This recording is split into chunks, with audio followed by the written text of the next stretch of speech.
नमस्कार दोस्तों। आशा करता हूँ कि आप सभी अच्छे होंगे। आपने वो कहावत तो सुनी होगी, तुम धोखा खा लो लेकिन धोखा मत देना, क्योंकि धोखा खा लेने से कुछ भी नहीं खोता है, पर धोखा देने से सब कुछ खो जाता है। इस संबंध में मैं आपको एक सच्ची घटना पर आधारित एक कहानी सुनाता हूँ। एक सुनीता नाम की लड़की थी। उसे अमीरों की तरह ज़िंदगी जीने का बहुत शौक था।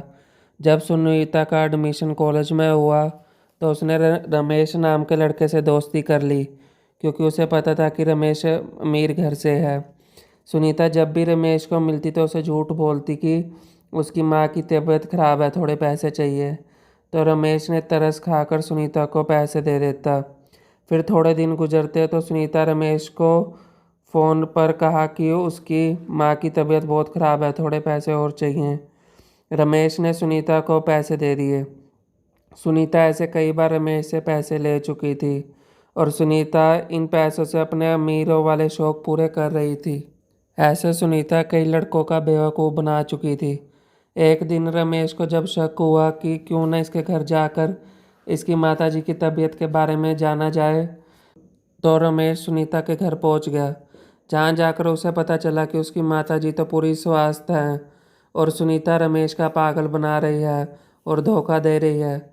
तो रमेश को बहुत गुस्सा आया, पर उसने सुनीता को नहीं बताया कि वह उसके घर जाकर आया है। रमेश ने अपने दोस्त कमल के साथ मिलकर सुनीता को सबक सिखाने का सोचा। रमेश ने कमल को सुनीता से मिलाया और झूठ बोला कि कमल विधायक का लड़का है। सुनीता कमल से बहुत मीठी बातें करने लगी और रमेश से सही ढंग से बात नहीं करती थी।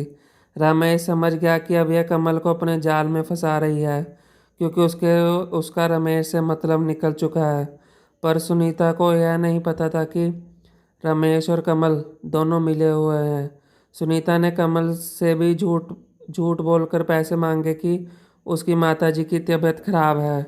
तो कमल ने भी सुनीता का भरोसा जीतने के लिए उसे थोड़े पैसे दे दिए। सुनीता ऐसे कई लड़कों का पागल बना चुकी और उसने पैसे इकट्ठे कर करके एप्पल का एक आईफोन खरीद लिया। रमेश ने एक दिन सुनीता से कहा कि कहीं बाहर घूमने चलते हैं, तो सुनीता भी उसके साथ बाहर घूमने को तैयार हो गई।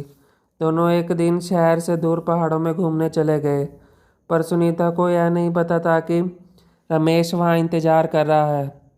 जब सुनीता और कमल एक रेस्टोरेंट में पहुंचे तो अचानक से रमेश आ गया, जिसे देखकर सुनीता हक्की बक्की रह गई। और रमेश ने जब यह बताया कि सुनीता के घर जाकर आया है और उसे यह पता है कि सुनीता ने झूठ बोलकर उससे पैसे लेती रही है और कई लड़कों का पागल बना चुकी है, तो सुनीता के पैरों के नीचे से ज़मीन निकल गई। रमेश और कमल ने मिलकर सुनीता का आईफोन ले लिया और बोले कि सुनीता ने उन दोनों को झूठ बोलकर जो पैसे लिए हैं, या तो वो वापस दे दे तो आईफोन वापस मिलेगा, नहीं तो वह आईफोन बेचकर अपने पैसे वसूल कर लेंगे। सुनीता को अपने किए पर बहुत पछतावा हुआ और सुनीता के पास रमेश और कमल को देने के लिए पैसे नहीं थे। इसलिए रमेश और कमल ने मिलकर सुनीता का आईफोन बेच दिया और अपने पैसे पूरे कर लिए। इस कहानी से हमें यह शिक्षा मिलती है कि कभी भी किसी को धोखा नहीं देना चाहिए। धन्यवाद।